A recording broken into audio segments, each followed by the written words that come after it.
এই বলে হারান মৌচাকটি ভাঙতে শুরু করে, আর মৌচাকটি থেকে প্রচুর মধু ঝরে মাটিতে পড়তে থাকে, যা দেখে হারান অবাক হয়ে যায়। ওরে বাবা, এ তো পুরো মধুতে ভরা মৌচাক। হাত দিতে না দিতেই শুধু মধু আর মধু। সারা জীবন আমি এত মৌচাক থেকে মধু সংগ্রহ করেছি, কিন্তু এমন মধুতে ভরা মৌচাক আমি আগে কখনো দেখিনি। না, তাড়াতাড়ি মধুটা নিয়ে নি। হারান তার মাটির কলসির মধ্যে মধু সংগ্রহ করতে থাকে।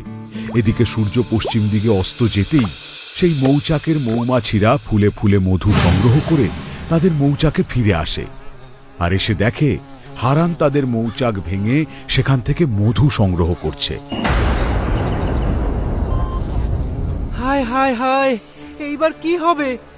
আমাদের রানী মায়ের মৌচাক এই লোকটা ভেঙে ফেলেছে।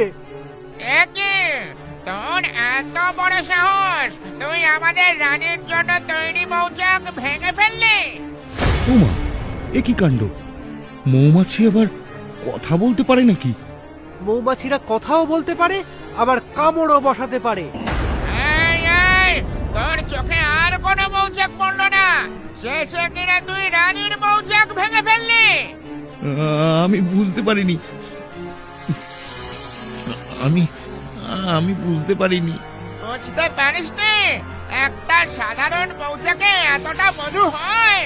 এই মৌচাকটা আমরা কর্মী মৌমাছিরা 12 বছর ধরে মধু সংগ্রহ করে করে আমাদের রানী মায়ের জন্য তৈরি করেছি। তুই সেটা ভেঙে ফেলেছিস, এবার তোকে আমরা কেউ ছাড়বো না।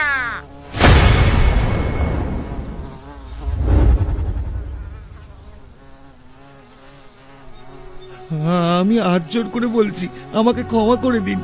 আমার ভুল হয়ে গেছে, আমাকে ক্ষমা করে দিন। আমি হাত জোর করছি। তুই যা ভুল করেছিস, তোর কোনো ক্ষমা হবে না। সৈন্যদল, আক্রমণ! এই বলে একদল মৌমাছি হারানের দিকে তেড়ে আসে। ওরে বাবা রে, পালাই!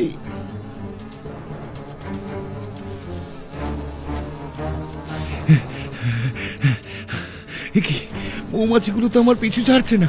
কি করি এবার? ওই তো একটা ঝোপ আছে। যাই ঝোপটার পিছনে গিয়ে লুকিয়ে পড়ে যাই।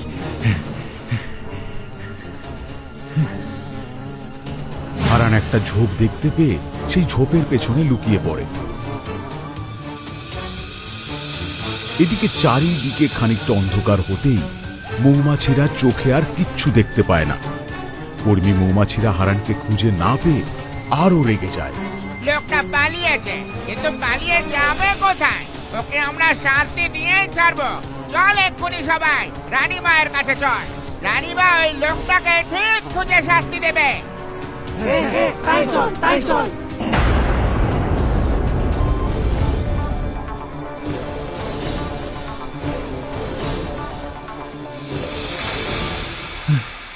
ওই মৌমাছিগুলো চলে গেলে আমি কোনো রকম ভাবে প্রাণ বাঁচিয়ে তোর কাছে ছুটে এসেছি।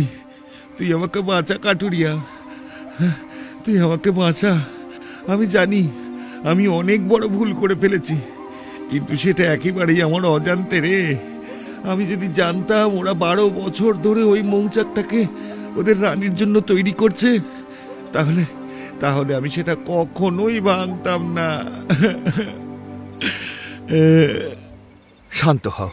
শান্ত হও হারান দাদা। তুমি যেটা করেছো তুমি না জেনে করেছো। ভুল তো মানুষ মাত্রেই হয়, এখানে তোমার কোনো দোষ নেই। তবে ওই মৌমাছিরা নিশ্চয়ই ওদের বদলা নেবে, তাই আমাকে অতীতে গিয়ে জানতে হবে ওরা ঠিক কি করতে চাইছে।